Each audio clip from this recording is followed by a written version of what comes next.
일단 여기 PPT를 한번 보시겠어요?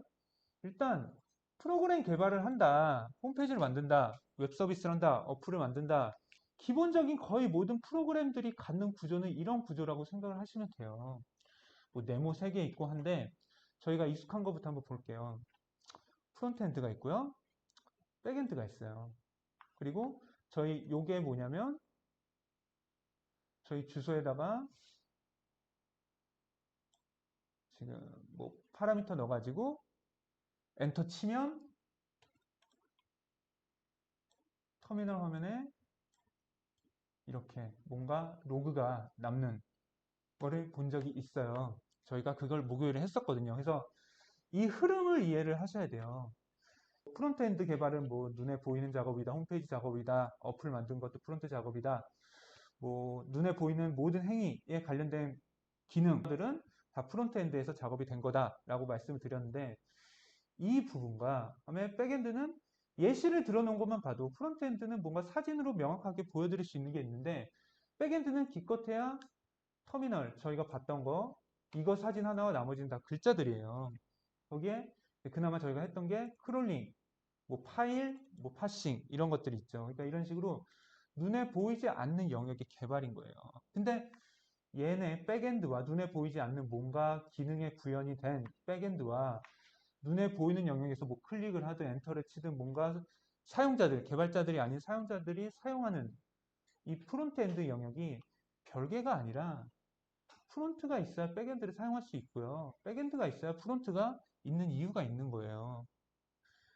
프론트에서 뭐 클릭을 하고 터치를 하는 이유는 뭔가 저희가 원하는 게 있으니까 하는 거잖아요. 핸드폰을 켜는 이유는 저희가 분명히 뭔가 핸드폰을 통해서 뭘 보려고, 뭘 하려고 필요한 게 있으니까 켜는 거란 말이죠. 그래서 그 필요한 거를 얻기 위한 어떤 액션을 핸드폰 주인이 취하는 거예요. 그런 게 클릭이나 터치, 이런 식의 직접적인 주소 입력이 되겠죠. 그러면 그거를 이제 리퀘스트라고 하는 거예요. 여기 지금 리퀘스트가 있죠. 요청을 보내는 거예요. 무슨 요청이냐면 모든 사용자들이 각각 무슨 상황에서 필요한 내용들이 있을 거잖아요. 그 필요한 내용들을 요청하는 거예요. 어디서? 프론트엔드를 통해서요. 그럼 그 요청이 백엔드로 가는 거예요. 그럼 그 백엔드는 그 요청을 받아가지고 그 요청에 해당되는 작업을 실행을 하겠죠. 그 실행되는 내용 과정을 여기서 로그로 나오게 해준 거예요. 이런 게 남지 않으면 아 얘가 요청을 받았는지 작업은 하고 있는지 어디 작업은 어디까지 했는지를 알 방법이 없거든요. 개발자라고 해도. 그러니까 이런 식으로 로그를 남겨주는 거예요. 그래서 뭐 하면 로그 보자, 뭐 로그 까자, 뭐 로그 보면서 뭐 원인을 찾자 하는 게 이런 흔적들을 남겨놓거든요. 그리고 이런 것들을 이제 로그라고 해서 눈으로 보이는 거라고 하면 이제 실질적인 작업들이 이런 것들이 되겠죠. 나는 크롤링이 필요해. 왜 크롤링을 했어요? 저희가 신문기사 수집도 했었고요. 주식 정보도 필요했었잖아요. 신문기사 정보가 필요하니까 크롤링 요청한 거고, 내가 투자한 주식 가격 알고 싶으니까 크롤링해서 내가 원하는 종목의 가격, 종목 가격 알고 왔어요. 알아왔어요. 그리고 저는 엑셀 파일을 한번 컨트롤 해보고 싶으니까 파싱을 해서 파일, 리드 라이트 했었죠. 그리고 저희가 이제부터 할 것, 이제 AWS 해가지고 RDS 설정해가지고 DB를 사용할 거거든요. 홈페이지에서 회원가입을 한다. 마이페이지에서 내가 주문한 내역을 본다. 내 정보를 수정한다.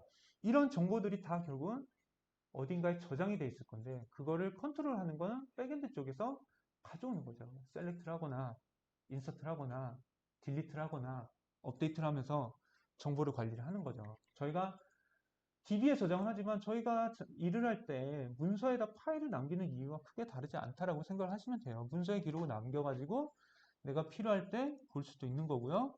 필요로 하는 사람한테 넘길 수도 있는 거고 문서를 통해 관리를 해가지고 내가 필요한 정보를 수정할 수도 있는 거고요. 지금 제가 이사를 해가지고 몸이 만신창이입니다. 지금. 그래서 목 한 번 이렇게 돌리면 막 지금 막 온몸이 막 아픕니다. 그래서 좀 지금 그러면 저희 프론트 해봤어요. 그나마 지금까지 했던 것 중에 제일 재밌게 했죠. 상대적으로. 홈페이지 만들고 뭔가 눈에 팍팍 보이니까 하는 맛도 나고 결과도 보이니까 아 뭔가 하는구나 싶었어요. 그 뒤에 이제부터 암흑기가 왔죠. 백엔드가 와가지고 뭘 하긴 하는데 이게 되는 건지 안 되는 건지 뭘 한다는 건지 모르겠어요. 근데 그나마 이제 막판에 뭐 크롤링도 해보고 파일 생성도 해보고 읽어도 와보니까 아, 뭔가 돌아가긴 하는구나. 그러니까 그걸 체감이 되실지 모르겠어요. 프론트엔드에서 개발을 한다는 것과 백엔드에서 개발을 한다는 것. 프론트에서 저희가 개발을 할 때 홈페이지를 한번 만들어 봤어요. 그때 뭐 HTML로 했고요. 뭐 CSS 파일도 있었고요. JS, 자바스크립트 파일도 있었고 뭐 메모장으로도 했었고 매크론포 서버라는 뭐 크롬 플러그인을 통해서 개발도 했었고요. 근데 백엔드 와서는 뭔가 하긴 했는데 뭐 맨날 시커먼 창에서 하고 결과도 뭐 되게 불친절하게 나오고 개념적인 거 많이 나오고. 근데 이 두 개가 별개가 아니거든요. 아까도 말씀드렸듯이 요청을 했으면 요청을 받아서 응답을 주는 애가 있어야 되는 거니까 그게 프론트와 백엔드의 그 관계예요. 그렇기 때문에 아까도 말씀드렸듯이 개발해서 만든 결과물들은 거의 모든 거 예외 없이 게임이든 뭐 카톡이든 네이버 앱이든 뭐 쇼핑몰 앱이건 뭐건 간에 핸드폰에 설치되어 있는 모든 앱도 포함이겠죠? 전부 다 이런 구조라고 생각을 하셔도 무방해요. 그냥 혼자 이렇게 쿵짝쿵짝 하는 걸 수도 있지만 저희가 핸드폰에서 인터넷이 딱 끊기는 순간 제대로 돌아가는 앱이 몇 개나 있겠냐는 거죠. 온라인이 연결이 안 돼 있는 상태에서 제대로 돌아가지 않는 프로그램, 앱들은 다 이런 구조라고 생각을 하시면 돼요. 그럼 결국 요 사이에 이 연결, 이 접점이 있잖아요. 이거를 만들어주는 프론트와 백엔드는 별개예요. 언어도 다르고요. 물론 똑같이 갈 수도 있지만 언어도 다르고요. 작업 내용도 다르고요. 그냥 어떠한 관계도 없어요. 얘가 없는 한은. 그러니까 요 사이에 이 존재하는 게 결국 뭔지는 모르겠지만 일단 기본적으로 요청을 보내고 응답을 받는 가운데 접점인데 통로 같은 건데 이게 기본적으로는 인터넷이 연결이 돼 있어야 되는 거죠. 앱들은. 그래서 인터넷이 연결이 안 돼 있으면 요청을 보낼 수도 없고 응답을 받을 수도 없죠. 저희 예시를 들어볼까요? 저희 AWS에서 저희 계정으로 EC2 서버를 실행을 시켜놨어요. 그리고 내 개인 PC에서 뿌띠라는 프로그램을 통해 가지고 AWS EC2에 접속을 했어요. 클라우드 서비스잖아요. 인터넷 연결이 안 돼 있으면 연결이 안 돼요. 즉 이런 구조인 거죠. 또 그러면 지금 제가 방금 예시로 든 노트북이 프론트엔드 쪽이 되는 거고요. AWS 쪽이 백엔드 쪽이 되는 거죠. 그리고 인터넷을 통해서 연결이 돼 있는 거죠. 근데 이제 저희가 이제 하려는 거는 홈페이지와 앱, 그다음에 지금까지 저희가 작업했던 DB나 크롤링, 파싱 이런 것들을 이 구조로 개발을 하려는 거예요. 근데 제가 몇 번 말씀을 드렸던 것 같아요. 이미 이 구조가 다 구축되어 있는 프로젝트를 제가 이미 드렸어요. 그게 사평 언더바 서버 프로젝트입니다. 그래서 저희는 이 사평 언더바 서버에서 저희 HTTP 웹페이지 개발했었죠. 그게 어디 있었냐면요. SRC의 뭐 메인 밑에 웹앱 밑에 이제 이렇게 각자 아이디로 된 HTML이 있었고요.